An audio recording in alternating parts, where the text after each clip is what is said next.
മോദിയിൽ നിന്ന് കഴിഞ്ഞാല് കേന്ദ്ര സർക്കാരിൽ നിന്ന് കഴിഞ്ഞാല് രാജ്യസ്നേഹിയാവുള്ളൂ എന്നൊന്നുമല്ല. പ്രധാനമന്ത്രി പോലും റീലെടുത്ത് വിദ്യാർത്ഥികൾക്കൊപ്പം കൂടി ചില കോപ്രായങ്ങളൊക്കെ കാണിക്കാനാണ് ശ്രമിച്ചത്. നമ്മളത് കണ്ടതാണ്. വിദ്യാർത്ഥികളെ നിരന്തരമായി ദേശവിരുദ്ധ ശക്തികൾ എന്ന് തന്നെയാണ് അഭിസംബോധന ചെയ്യുന്നത്. CJP സമരത്തിന് ഏതെങ്കിലും തരത്തിൽ വിദേശ ഫണ്ട് വന്നതായി അറിവില്ല, വ്യക്തമല്ല എന്ന് കേന്ദ്ര സർക്കാർ വിദേശകാര്യ വക്താവാണ് പറഞ്ഞിരിക്കുന്നത്. പലരും ഈ സമരത്തിൽ CJP സമരത്തിൽ പങ്കെടുക്കാൻ കഴിഞ്ഞില്ല എന്ന് ആശങ്കപ്പെട്ട് നിൽക്കുന്ന വിദ്യാർത്ഥികളുണ്ട് രാജ്യത്ത്. ഉന്നയിച്ചത് രാജ്യദ്രോഹമാണെങ്കിൽ എന്തിനാണ് ധർമ്മേന്ദ്ര പ്രധാൻ രാജിവെച്ചത്? അവിടെ വലിയ ധർമ്മം കാണിച്ചു എന്ന് പറയുന്നു. കുട്ടികളുടെ വേദന കണ്ട് മനസ്സലിഞ്ഞ് രാജിവെച്ചു എന്ന് പറയുന്നത് എന്തിനാണ്? രാജീവ് ഗാന്ധി ആയാലും ശരി, ഇന്ദിരാഗാന്ധി ആയാലും ശരി, അല്ലെങ്കിൽ നരേന്ദ്രമോദി ആയാലും ശരി, ഇനി വരാനിരിക്കുന്ന പ്രധാനമന്ത്രിമാരായാലും ശരി, ഇതൊന്നും ഒരു പ്രധാനമന്ത്രിയോ മറ്റോ ബന്ധപ്പെടുത്തി നിൽക്കുന്ന കാര്യമല്ലല്ലോ രാജ്യമെന്നാൽ. ഇവർക്ക് മുമ്പേ രാജ്യം ഉണ്ടായിരുന്നു, ഇവർക്ക് ശേഷവും രാജ്യം ഉണ്ടാകും. ഫിജി, കേന്ദ്ര സർക്കാരിന് കിട്ടിയ ഒരു കനത്ത പ്രഹരം തന്നെയാണ് വിദ്യാഭ്യാസ മന്ത്രി ധർമ്മേന്ദ്ര പ്രധാന്റെ രാജി. അത് സംഘപരിവാറുകാർ അത്ര എളുപ്പമൊന്നും സമ്മതിച്ചു തരില്ല. അത് ഒരിക്കലും ഒരു തോൽവിയല്ല, മറിച്ച് ഞങ്ങൾ വിദ്യാർത്ഥികളോട് അനുഭാവപൂർവ്വം പെരുമാറിയതാണ്, ഞങ്ങളായതുകൊണ്ടാണ് ഞങ്ങളത് അങ്ങനെ ചെയ്തത്, മറ്റുള്ളവരാരും അങ്ങനെ ചെയ്യില്ല.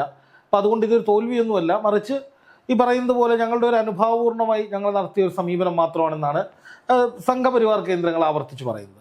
ഇപ്പോൾ BJPയുടെ IT സെല്ലിൻ്റെ ഭാഗത്തു നിന്നൊക്കെ ഈ സമരം നടത്തിയ കുട്ടികൾക്ക് നേരെ വലിയ സൈബർ ആക്രമണമാണ് നടക്കുന്നത്. ഇപ്പോൾ TG മോഹൻദാസിനെ പോലുള്ള ആളുകൾ അവിടെ വരുന്ന പെൺകുട്ടികൾ മുഴുവൻ റേപ്പ് ഇഷ്ടപ്പെടുന്നവരാണെന്നും അവരെ വെടിവെച്ചു വിടണമെന്നും അവരെ പറഞ്ഞു. അപ്പോൾ ഒരു വശത്ത് കേന്ദ്ര സർക്കാർ ഇത്തരത്തിൽ ഈ സമരക്കാരെ കേൾക്കുകയും അതുപോലെ തന്നെ അവരുമായി അനുഭാവപൂർണ്ണമായ ചർച്ചകൾ നടത്തി ഈ പറയുന്ന അവരുടെ ഉറപ്പുകളൊക്കെ അംഗീകരിക്കുകയും ചെയ്യുമ്പോൾ ഈ സമരം ചെയ്ത കുട്ടികൾക്ക് നേരെയുള്ള ഈ പറയുന്ന തരത്തിലുള്ള കടന്നാക്രമണങ്ങൾ എല്ലായിടത്തും തുടരുകയാണ്. ഇപ്പോൾ ഐഷി ഘോഷിനെ അറസ്റ്റ് ചെയ്യാൻ നടത്തിയ ശ്രമങ്ങളൊക്കെ നമ്മൾ കണ്ടു. അതുപോലെ തന്നെ പല സ്റ്റേറ്റുകളിലും ഈ വിദ്യാർത്ഥികൾക്കെതിരെ കേസെടുക്കുന്നു, പലരെയും അറസ്റ്റ് ചെയ്യുന്നു, അങ്ങനെയുള്ള നടപടികളൊക്കെ മുന്നോട്ട് പോവാണ്. അപ്പോൾ ഇതിൽ നിന്നൊരു പാഠം പഠിച്ചില്ലേ? ഈ സമരം കൊണ്ട് കേന്ദ്ര സർക്കാരും BJPയും ഒരു പാഠം പഠിച്ചില്ലേ എന്നുള്ളതാണ് ആദ്യത്തെ ചോദ്യം. രണ്ടാമത്തെ ചോദ്യം അനുബന്ധമായി വരുന്നത്, ഈ നിലയിൽ കേന്ദ്ര സർക്കാർ ഈ വിദ്യാർത്ഥികൾക്കെതിരെ അല്ലെങ്കിൽ BJP ഈ വിദ്യാർത്ഥികളെ ഇങ്ങനെയാണ് കൈകാര്യം ചെയ്യാൻ ശ്രമിക്കുന്നത് എങ്കിൽ വീണ്ടും ഒരു സമരത്തിനുള്ള സാധ്യതയിലേക്ക് ചില കാര്യങ്ങൾ പോകുന്നത്. അങ്ങനെയാണെന്നാണ് അഭിജിത്ത് ദീപിക പറഞ്ഞത്. വിദ്യാർത്ഥികൾക്കെതിരെ വേട്ടയാടൽ തുടരുകയാണ്, അതുകൊണ്ട് തന്നെ ഞങ്ങൾ വീണ്ടും സമരത്തിന് ഇറങ്ങാൻ നിർബന്ധിതരാവുകയാണെന്നാണ് ഇപ്പോൾ CJPയുടെ നേതാക്കളും പറയുന്നത്. എന്താണ് ഫിജിക്ക് തോന്നുന്നത്? ഈ രണ്ട് കാര്യങ്ങളും വളരെ പ്രസക്തമാണ് യദു. ഒന്ന്, ഈ വിദ്യാർത്ഥികളെ, സമരത്തിലിറങ്ങിയ വിദ്യാർത്ഥികളെ പലതരത്തിൽ ആക്ഷേപിക്കുന്നു എന്നുള്ളതാണ്. ഇത് BJP താന്നു കൊടുക്കാൻ തയ്യാറായിട്ടില്ല ഇതുവരെ. മീൻസ് വിദ്യാഭ്യാസ മന്ത്രി രാജിവെച്ചു, ധർമ്മേന്ദ്ര പ്രധാൻ രാജിവെച്ചു എങ്കിൽ കൂടി നമ്മളത് രാജ്യം മുഴുവൻ കണ്ട കാര്യമാണ്. എന്തുകൊണ്ട് ആ രാജിയിലേക്ക് എത്തി എന്നുള്ളത്. അതിനിപ്പോൾ എന്ത് ആക്ഷേപം പറഞ്ഞിട്ടോ അല്ലെങ്കിൽ എന്ത് മറുപടി പറഞ്ഞിട്ടോ അല്ലെങ്കിൽ BJP സംഘപരിവാറിനെയൊക്കെ അനുകൂലിക്കുന്നവർ എന്ത് മറുപടി പറഞ്ഞിട്ടോ അതിൽ പ്രത്യേകിച്ച് പ്രസക്തിയില്ല എന്നാണ് എനിക്ക് തോന്നുന്നത്. കാരണം അങ്ങനെ ഉണ്ടെങ്കിൽ കേന്ദ്ര സർക്കാർ രാജിവെക്കില്ല എന്നുള്ള തീരുമാനത്തിൽ, മന്ത്രി രാജിവെക്കില്ല എന്നുള്ള തീരുമാനത്തിൽ ഉറച്ചു നിൽക്കണമായിരുന്നു. പ്രധാനമന്ത്രി പോലും റീലെടുത്ത് വിദ്യാർത്ഥികൾക്കൊപ്പം കൂടി ചില കോപ്രായങ്ങളൊക്കെ കാണിക്കാനാണ് ശ്രമിച്ചത്. നമ്മളത് കണ്ടതാണ്. പക്ഷേ 18 അടവും പയറ്റി നോക്കി, എന്നിട്ടാണ് ഈ രാജി ഉണ്ടായത്. അതിനുശേഷം വരുന്ന ആക്ഷേപങ്ങൾ, ഇപ്പോൾ TG മോഹൻദാസ് ഒക്കെ പറഞ്ഞതൊക്കെ അതിനോടൊന്നും നമുക്ക് മറുപടി പറയാൻ കൂടെ നമുക്ക് കഴിയില്ല. കാരണം അത്തരത്തിലുള്ള വിദ്യാർത്ഥികളെ വെടിവെച്ചു കൊല്ലണം, അല്ലെങ്കിൽ അവിടെ ബലാത്സംഗം നടക്കുന്നു, അത്തരത്തിലുള്ള അഴിഞ്ഞാട്ടം നടക്കുന്നു എന്നൊക്കെ പറഞ്ഞ് ശവങ്ങൾ ഒന്നിച്ച് ആശുപത്രിയിലേക്ക് കൊണ്ടുപോകണം. ഇതൊക്കെ അദ്ദേഹമൊക്കെ ഏത് കാലഘട്ടത്തിലാണ് ഈ ജീവിക്കുന്നത് എന്നുള്ളതാണ് നമുക്ക് മനസ്സിലാകാൻ കഴിയാത്ത കാര്യം.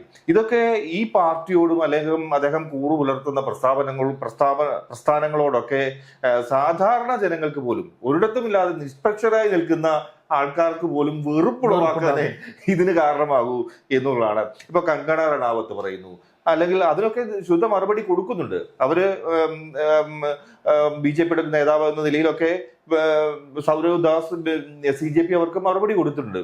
പക്ഷെ ഈ TG മോഹൻദാസ് ഒക്കെ എന്ത് അടിസ്ഥാനത്തിലാണ് ഇങ്ങനെ പറയുന്നത് അറിയില്ല. അദ്ദേഹത്തിനെതിരെ അന്വേഷണമൊക്കെ നടക്കുന്നുണ്ട്. കാരണം ഈ വിരളി പിടിച്ചിരിക്കുകയാണെന്ന് വേണമെങ്കിൽ കരുതാം. വിരളി പിടിച്ചിരിക്കുകയാണ്. ഇതൊന്നും ഒരിക്കലും ഇവരുടെ അജണ്ടയിലുള്ള ഒരു കാര്യമായിരുന്നില്ല. ഇതൊന്നും സ്വപ്നത്തിൽ പോലും കരുതിയിരുന്ന ഒരു കാര്യമായില്ല. കേന്ദ്ര സർക്കാരിനെതിരെ ഒരു പ്രതിഷേധം വരുന്നു, നരേന്ദ്രമോദിയെ വെല്ലുവിളിക്കുന്നു, BJPയെ വെല്ലുവിളിക്കുന്നു. ഇതൊക്കെ ഇവരൊന്നും ഈ ഒരു ഏകാധിപത്യം, അല്ലെങ്കിൽ നരേന്ദ്രമോദി എന്ന് പറഞ്ഞു കഴിഞ്ഞാൽ ആ മനുഷ്യൻ ഇങ്ങനെ തുടരും എല്ലാ കാലവും, അല്ലെങ്കിൽ ആർക്കും ഒന്നും ചോദ്യം ചെയ്യാൻ ഒരു കാലത്തും പറ്റില്ല. BJP എന്ന് പറയുന്ന പാർട്ടിയെ കേന്ദ്ര സർക്കാരിനെ ഒന്നും വെല്ലുവിളിച്ച് ഈ 12 വർഷം മുന്നോട്ട് പോയ പോലെ പോകാൻ ഇനിയും കഴിയും എന്നൊക്കെയുള്ള അമിതമായ ആത്മവിശ്വാസമാണ് അതിനൊരു ഇളക്കം വന്നപ്പോഴാണ് ഈ ഒരു വിരളി പിടുത്തം ഉണ്ടായതെന്നാണ് എനിക്ക് മനസ്സിലാകുന്നത്. തീർച്ചയായും അത്തരത്തിൽ കാര്യങ്ങളാണ് കാണുന്നത്. ഇനിയും എനിക്ക് തോന്നുന്നു പ്രതികരണത്തിന്റെ ഒരു തോത് ഒക്കെ അടങ്ങി വരും ഇനിയും. കാരണം കാര്യങ്ങൾ യഥാർത്ഥ ജനത, രാജ്യത്തെ ഈ വിദ്യാർത്ഥികളുടെ ആവശ്യം എന്തായിരുന്നു, പ്രശ്നങ്ങൾ എന്തായിരുന്നു മനസ്സിലാക്കിയിരുന്ന ജനത ഇതൊക്കെ പുച്ഛിച്ചു തള്ളും എന്നുള്ളതാണ്. പിന്നെ ഇത്തരക്കാർക്ക് പാർട്ടിയോട് അല്ലെങ്കിൽ BJP-യോടൊക്കെ കൂറു പുലർത്തി നിൽക്കുന്ന, അവർക്ക് ഇഷ്ടം പറ്റുന്ന അല്ലെങ്കിൽ മറ്റാനുകൂല്യങ്ങളിൽ പറ്റുന്നവർക്ക്, അവരുടെ നേതാക്കൾക്കൊക്കെ ഇതിനെതിരെ പ്രതികരിക്കാതിരിക്കാൻ കഴിയില്ല. ഒരു കാര്യം. മറ്റൊന്ന്, ഇവരുടെയൊക്കെ ആ രക്തത്തിലുള്ള, ശരീരത്തിലുള്ള ഇത്തരത്തിലുള്ള വെറുപ്പും വിദ്വേഷവും ഒക്കെ ഉണ്ടല്ലോ, ഇതൊക്കെ അങ്ങ് പുറത്ത് ചാടുകയാണ്. അവരറിയാതെ തന്നെ ഇതൊക്കെ പുറത്ത് ചാടുകയാണെന്നാണ് എനിക്ക് മനസ്സിലാകുന്നത്. രണ്ടാമത്തെ കാര്യം, ഇപ്പോൾ ഈ വിദ്യാർത്ഥികൾ, അവർക്ക് ഏറ്റവും വലിയ പ്രശ്നം എന്ന് പറഞ്ഞു കഴിഞ്ഞാൽ ഇപ്പോൾ ധർമ്മേന്ദ്ര പ്രധാൻ രാജിവെച്ചു എന്നുള്ളതാണ്. അവരുടെ ഏറ്റവും പ്രധാനപ്പെട്ട ആവശ്യം അതാണ്. വിദ്യാർത്ഥികൾക്കെതിരായ കേസുകളും മറ്റും പിൻവലിക്കണം എന്നുള്ളത്. അതിലിനി അവർ മുറുകെ പിടിക്കും. കാരണം ഈ വിദ്യാർത്ഥികൾ മാത്രമല്ല ഉള്ളത്, പഠിക്കുന്നവരുണ്ട്, ജോലി അന്വേഷിക്കുന്നവരുണ്ട്, ജോലി ചെയ്യുന്നവരുണ്ട്, ഒക്കെയുണ്ട്. അപ്പോ ഈ വിദ്യാർത്ഥികൾ, ഈ കൂട്ടങ്ങളുടെ അല്ലെങ്കിൽ ഈ യുവാക്കളുടെ ആവശ്യങ്ങൾ, യുവജനതയുടെ ആവശ്യങ്ങൾ ഇനി ഒട്ടേറെ ഉണ്ട്. അവർക്ക് അവരുടെ ജീവിതവുമായി മുന്നോട്ട് പോകേണ്ടതുണ്ട്. ഈ കേസും നൂലാമാലകളും ഒക്കെയായി ഇവർക്ക് ഒരു കാലത്തും മുന്നോട്ട് പോകാൻ പറ്റില്ല. പോലീസ് സ്റ്റേഷനിലും അല്ലെങ്കിൽ കോടതി കയറി. ഇപ്പോൾ ഡൽഹി ജന്തർ മന്ദറിൽ നടന്ന സമരമാണെങ്കിൽ കൂടി രാജ്യത്തിന്റെ വിവിധ ഭാഗങ്ങളിൽ നിന്നാണ് യുവജനങ്ങൾ അങ്ങോട്ട് ഒഴുകിയെത്തിയത്. ഇവരുടെ കേസുകൾ മറ്റും അവിടെ ആയിരിക്കും രജിസ്റ്റർ ചെയ്യുക, അല്ലെങ്കിൽ നടപടികളൊക്കെ അവിടെ ആയിരിക്കും ഉണ്ടാകുക. ഈ മറ്റ് സംസ്ഥാനങ്ങളിൽ നിന്നൊക്കെ എത്തിയ വിദ്യാർത്ഥികൾക്ക് ഈ ഡൽഹിയിൽ തന്നെ ഇതൊക്കെ വന്ന് നേരിടുക, കൈകാര്യം ചെയ്യുക എന്ന് പറഞ്ഞാൽ വളരെ ബുദ്ധിമുട്ടുള്ളൊരു കാര്യമാണ്. സംസ്ഥാനങ്ങൾ കേന്ദ്രീകരിച്ചുള്ള പ്രതിഷേധക്കാരെ, അവർക്കെതിരെയുള്ള നിയമ നടപടികളുണ്ട്. അതും അവർ സംസ്ഥാനത്ത് കൈകാര്യം ചെയ്യണം. അങ്ങനെ നോക്കുമ്പോൾ ഈ രാജ്യം ഈ ആയിരക്കണക്കിന് വിദ്യാർത്ഥികളാണ്. ഇവരൊക്കെ വന്ന് ഇവിടെ കേസും കാര്യങ്ങളുമായി നടത്തി പോവുക എന്നുള്ളത് വലിയ ബുദ്ധിമുട്ടുള്ള കാര്യമാണ്. ഇത് കേന്ദ്ര സർക്കാർ വാക്കാൽ അംഗീകരിച്ചത്. നമുക്ക് ആദ്യം ഇത്തരത്തിലുള്ള റിപ്പോർട്ടുകൾ വന്നത് വിദ്യാർത്ഥികളുടെ ആവശ്യങ്ങളൊക്കെ ഇത്തരത്തിൽ 2 ആവശ്യങ്ങൾ അംഗീകരിക്കും, അല്ലെ? കേന്ദ്ര സർക്കാരിന്റെ ഒരു മറുപടി അങ്ങനെയാണ് അത്തരത്തിൽ വന്നതായി വാർത്താ റിപ്പോർട്ടുകൾ സൂചിപ്പിച്ച്. ധർമ്മേന്ദ്ര പ്രധാന്റെ രാജിയുടെ കാര്യത്തിൽ മാത്രമേ കേന്ദ്ര സർക്കാരിന് പ്രശ്നമുള്ളൂ എന്നുള്ള രീതിയിലാണ് വന്നത്. അപ്പൊ കേന്ദ്ര സർക്കാർ ആ കാര്യത്തിൽ അനുകൂല നിലപാടെടുത്തില്ലെങ്കിൽ ഈ വിദ്യാർത്ഥികൾ ഇനിയും പ്രതിഷേധിക്കാൻ ഇറങ്ങും എന്നുള്ളതാണ് എനിക്ക് തോന്നുന്നത്. കാരണം അങ്ങനെയാണ് വ്യക്തമാകുന്നത്. കാരണം CJPക്ക് ഈ ഇപ്പൊ സൗരവ്ദാസോ അല്ലെങ്കിൽ അഭിജിത് ദിപ്കെ മാത്രമല്ല, ആ മുന്നിൽ നിന്ന് നിൽക്കുന്നവർ കൂടാതെ അവർക്ക് ഈ നേതാക്കൾക്ക് വലിയ പ്രഷർ ഈ വിദ്യാർത്ഥികളുടെ ഭാഗത്തു നിന്നുണ്ടാകും എന്നുള്ളതാണ്. അവരുടെ കേസുകൾ മാറ്റിക്കൊടുക്കാൻ ഇവരും വീണ്ടും മുന്നിട്ടിറങ്ങേണ്ടി വരും. സ്വാഭാവികമായും അത് വലിയ പ്രതിഷേധത്തിലേക്ക് പോകാനുള്ള സാധ്യതയാണ് മുന്നിൽ കാണുന്നത്. ഇപ്പൊ ഈ സംഘപരിവാർ IT സെല്ലുണ്ട്, BJP-യുടെ സൈബർ മേഖലയിലുള്ള ആളുകളുടെ ഒരു സ്വഭാവം എന്ന് പറയുന്നത് മുഴുവൻ ഫേക്ക് ഐഡികളാണ്, മൊത്തം ഫേക്ക് ഐഡികളാണ്. ഒന്നിനും മുഖമോ കൃത്യമായ ഐഡന്റിറ്റിയോ പേരോ ഒന്നും ഉണ്ടാവില്ല. ദൈവത്തിന്റെ പടമോ മോദിയുടെ പടമോ കുറേ പടങ്ങൾ വെച്ചിട്ടുള്ള സംഘടിതമായ അറ്റാക്കിംഗ് സംവിധാനമാണ്. ഇവരെ ശരിക്കും ഇവർക്ക് തന്നെ ഭയമാണ് ഐഡന്റിറ്റി കാണിക്കാൻ. പക്ഷെ ഇവർ പൊതുവിൽ ഇപ്പൊ നടത്തുന്ന ഒരു കുറച്ച് പ്രചാരണങ്ങൾ, അത് BJP അക്കൗണ്ടബിൾ ആണത്. കാരണം BJPക്ക് വേണ്ടി എന്തും ചെയ്യാൻ ഇറങ്ങി തിരിച്ചിട്ടുള്ള ഒരു സൈബർ കൂട്ടമാണ്. ഇവര് ഈ പറയുന്ന വിദ്യാർത്ഥികളെ നിരന്തരമായി ദേശവിരുദ്ധ ശക്തികൾ എന്ന് തന്നെയാണ് അഭിസംബോധന ചെയ്യുന്നത്. അതുപോലെ തന്നെ വിദേശ ഫണ്ട് സ്വീകരിക്കുന്നു, ഇനി അങ്ങോട്ട് വന്നു കഴിഞ്ഞാൽ നിങ്ങൾ വിവരമറിയും, പ്രൊവോക്ക് ചെയ്യാണ്. ഒരു വിദ്യാർത്ഥി സമരത്തോട് ഐക്യപ്പെട്ടുകൊണ്ട് ഒരു പോസ്റ്റ് ഇട്ടാൽ ഈ വിദ്യാർത്ഥിയെ പ്രൊവോക്ക് ചെയ്ത് BJPക്ക് എതിരാക്കി എങ്ങനെയെങ്കിലും സമരത്തിലേക്ക് കൊണ്ടുവരുന്ന രീതിയിലായി പോവാണ് ഇവരുടെ പ്രചാരണങ്ങൾ. ഇപ്പൊ ഇന്നലെ 24 ചാനലില് ഒരു ചർച്ചാ പ്രോഗ്രാം ഉണ്ടായിരുന്നു, തമ്മിൽ എന്ന് പറഞ്ഞ ഒരു ഈ വിഷയമാണ് ജെൻസി.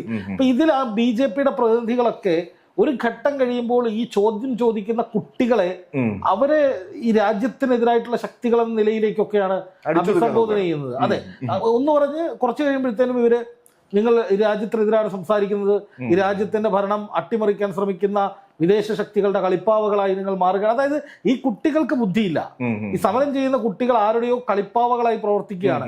ഇവർക്ക് എവിടുന്നൊക്കെയോ ഫണ്ട് വരുന്നതുകൊണ്ട് ഇവര് എളുപ്പത്തിൽ പൈസ ഉണ്ടാക്കാൻ വേണ്ടിയിട്ട് ഈ സമരത്തിന് ഇറങ്ങിത്തിരിക്കുകയാണെന്ന് തുടങ്ങി ഈ സമരത്തിന് ഇറങ്ങുന്ന സകല കുട്ടികളുടെയും ചിന്താശേഷിയെ പോലും ചോദ്യം ചെയ്യുന്ന വിധത്തിലാണ് ഇപ്പോൾ സോഷ്യൽ മീഡിയയിൽ എമ്പാടും ഇവരെ കടന്നാക്രമിച്ചുകൊണ്ടിരിക്കുന്നത്. ഇതിൻ്റെ ഒരു അവസാനം എന്തായിരിക്കും, അല്ലെങ്കിൽ ഇത് എങ്ങോട്ടായിരിക്കും എത്തുക എന്നാണ് ഫിജി കണക്കൂട്ടുന്നത്? ഇത് സോഷ്യൽ മീഡിയയിൽ നടക്കുന്ന കടന്നാക്രമണം ഒരു തരത്തിൽ ഒക്കെ കുറേയധികം വിദ്യാർത്ഥികളെ ബാധിച്ചേക്കാം. കാരണം അവരും അവരുടെ ഭാവി സ്വപ്നം കാണുന്നവരാണല്ലോ. ഒരു കൂട്ടമായി ഇറങ്ങിയപ്പോൾ അവർ അതിനോട് ചേർന്ന് പോയവരും ഒക്കെ ഉണ്ടാവാം. ഒറ്റപ്പെട്ട തരം തിരിച്ച് നോക്കുമ്പോഴൊക്കെ ചിലപ്പോൾ അതുകൊണ്ട് ബുദ്ധിമുട്ട് അനുഭവിക്കുന്ന വിദ്യാർത്ഥികളും ഉണ്ടാവും സ്വാഭാവികമായും. പക്ഷേ ഇതിന്റെ ഒരു യാഥാർത്ഥ്യം എന്ന് പറഞ്ഞാൽ ഇപ്പോൾ വിദേശ ഫണ്ട് സ്വീകരിക്കുന്നു. കേന്ദ്ര സർക്കാർ തന്നെ, വിദേശകാര്യ വക്താവ് തന്നെ അത് വ്യക്തമാക്കിയിട്ടുണ്ടായിരുന്നു. ഇത്തരത്തിൽ CJP സമരത്തിന് ഒരു കേന്ദ്ര വിദേശ ഫണ്ട് ഏതെങ്കിലും തരത്തിൽ വന്നതായി അറിവില്ല. ഞാൻ ഒന്നുകൂടെ റിപ്പീറ്റ് ചെയ്ത് പറയാം. അതായത് CJP സമരത്തിന് ഏതെങ്കിലും തരത്തിൽ വിദേശ ഫണ്ട് വന്നതായി അറിവില്ല, വ്യക്തമല്ല എന്ന് കേന്ദ്ര സർക്കാർ വിദേശകാര്യ വക്താവാണ് പറഞ്ഞിരിക്കുന്നത്. അപ്പോ അദ്ദേഹത്തിന് അങ്ങനെ പറയാനേ കഴിയുള്ളൂ. അതിനർത്ഥം എന്താണ്? ഒരു ഫണ്ടും ഇതിന്റെ പേരിൽ വന്നിട്ടില്ല എന്ന് അങ്ങനെ ഉറപ്പിച്ചു പറയേണ്ടതിന് പകരം ഒന്ന് വളഞ്ഞു പറഞ്ഞു എന്ന് മാത്രം. അല്ലെങ്കിൽ അദ്ദേഹത്തിന് പറയാമായിരുന്നു ഈ ഒരു പ്രതിഷേധത്തിനായി ഒരു വിദേശ ഫണ്ടും രാജ്യത്തേക്ക്, ഇന്ത്യയിലേക്ക് വന്നിട്ടില്ല, അസന്നിഗ്ധമായി പറയായിരുന്നു. അങ്ങനെ വന്നതായി അറിവില്ല എന്ന് മാത്രം പറഞ്ഞു വെച്ചു. അതിനർത്ഥം വന്നിട്ടില്ല എന്ന് തന്നെയാണ്. കേന്ദ്ര സർക്കാരിന്റെ സംവിധാനങ്ങൾ ഉപയോഗിച്ച് കണ്ടുപിടിച്ചുകൂടെ? അങ്ങനെ പരിശോധിച്ചപ്പോഴാണല്ലോ ഒന്നും ഒരു തെളിവുമില്ല എന്ന് മനസ്സിലായത് ഫണ്ട് വന്നായിട്ട്. അപ്പൊ ആ ചാപ്റ്റർ അവിടെ ക്ലോസ്ഡ് ആണ്. ഇവരിനി എന്ത് പറഞ്ഞ് വിദേശ ഫണ്ടിന്റെ കാര്യം പറയും? ആ ന്യായീകരണം അവസാനിച്ചു. പിന്നെ ഈ വിദ്യാർത്ഥികളെ ആക്ഷേപിക്കുന്നത്, വിദ്യാർത്ഥികളെ വ്യക്തിപരമായി ആക്ഷേപിക്കുന്നതിനൊക്കെ ഒരു പരിധിയുണ്ട്. കാരണം ഇത് ഏത് രീതിയിലാണ് വിദ്യാർത്ഥികൾ ഇപ്പോൾ തന്നെ പലരും ഈ സമരത്തിൽ CJP സമരത്തിൽ പങ്കെടുക്കാൻ കഴിഞ്ഞില്ല എന്ന് ആശങ്കപ്പെട്ട് നിൽക്കുന്ന വിദ്യാർത്ഥികളുണ്ട് രാജ്യത്ത്. പലരും അത്തരത്തിൽ നിൽക്കുന്നുണ്ട്, കേരളത്തിൽ പോലും ഉണ്ട്. നമ്മൾ പലരോടും സംസാരിക്കും, പറയുന്നത് കേൾക്കാം, സമരത്തിന് പോകാൻ പറ്റിയില്ല, പങ്കെടുത്തിന് പോകാൻ പറ്റിയില്ല, അതിനു മുമ്പ് അത് കഴിഞ്ഞു പോയി എന്ന്. അപ്പോ ഇനി ഒരു സമരം വന്നു കഴിഞ്ഞാൽ, CJP സമരം വന്നു കഴിഞ്ഞാൽ വീണ്ടും ഒരുപക്ഷെ ഈ കുട്ടികൾക്കൊപ്പം ഒരുപാട് പേർ ഇറങ്ങും. ഈ സോഷ്യൽ മീഡിയ ഇപ്പൊ എല്ലാവരും കൈകാര്യം ചെയ്യുന്നതാണല്ലോ. ഇത്തരത്തിൽ സോഷ്യൽ മീഡിയയിലുള്ള ഭീഷണിയൊന്നും ഒരാളും ഇപ്പോൾ വിലവെക്കില്ല എന്നുള്ളതാണ്. അറ്റാക്ക് ചെയ്താൽ തിരിച്ച് അറ്റാക്ക് ചെയ്യാനും അവരുടെ കയ്യിൽ സോഷ്യൽ മീഡിയ ഉണ്ടല്ലോ.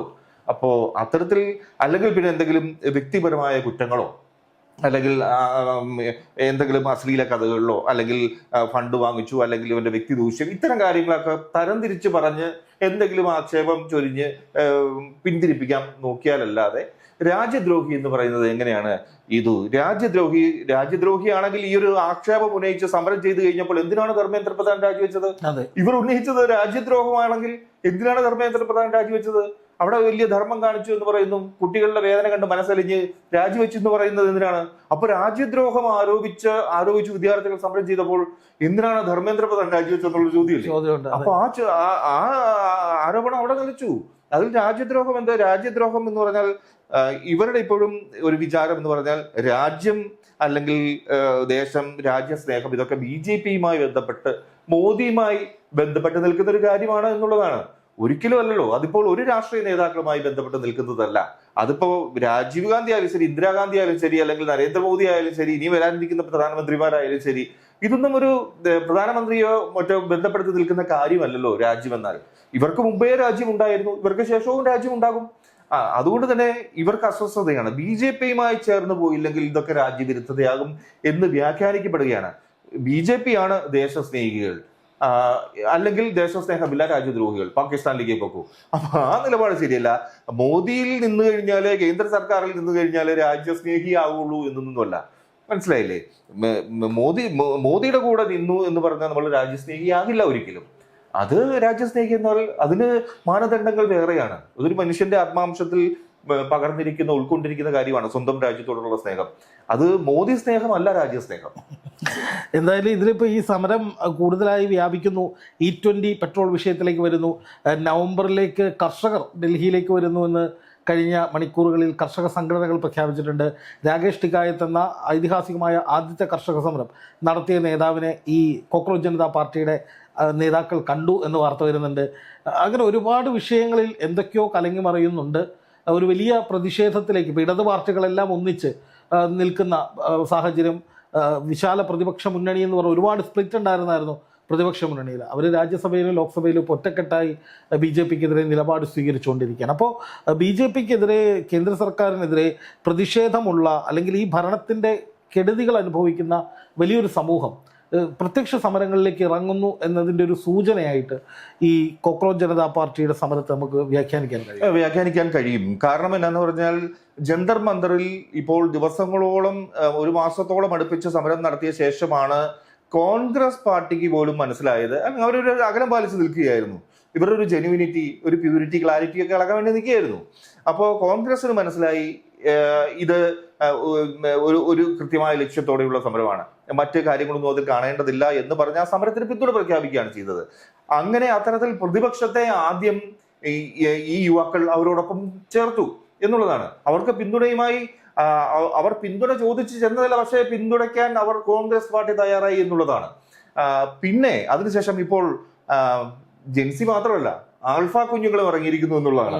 ഉത്തർപ്രദേശിലെ ഫത്തേപൂരിൽ സ്കൂൾ വിദ്യാർത്ഥി, അവിടെ അടിസ്ഥാന സൗകര്യങ്ങളില്ല, അല്ലെങ്കിൽ സ്കൂൾ പറയുന്ന സ്ഥലത്തു നിന്ന് തന്നെ യൂണിഫോം വാങ്ങിച്ച് തയ്പ്പിച്ചെടുക്കണം എന്നൊക്കെ പറഞ്ഞ് നിർബന്ധം പിടിച്ചപ്പോൾ അവിടുത്തെ കുട്ടികൾ സമരത്തിനിറങ്ങി. അതും ഇപ്പോൾ വലിയ വാർത്തയായിട്ടുണ്ട്. മീൻസ് അതുകൊണ്ട് തന്നെ ഈ യുവജനങ്ങളുടെ അല്ലെങ്കിൽ ഈ കുഞ്ഞുങ്ങളുടെ, ജെൻസികളുടെ, ആൽഫകളുടെ ഒക്കെ ഒന്നും ശബ്ദം കേൾക്കാതെ രാജ്യത്തിന് കേന്ദ്ര സർക്കാരിൽ നിന്ന് മുന്നോട്ട് പോകാൻ കഴിയില്ല എന്നുള്ളതാണ്.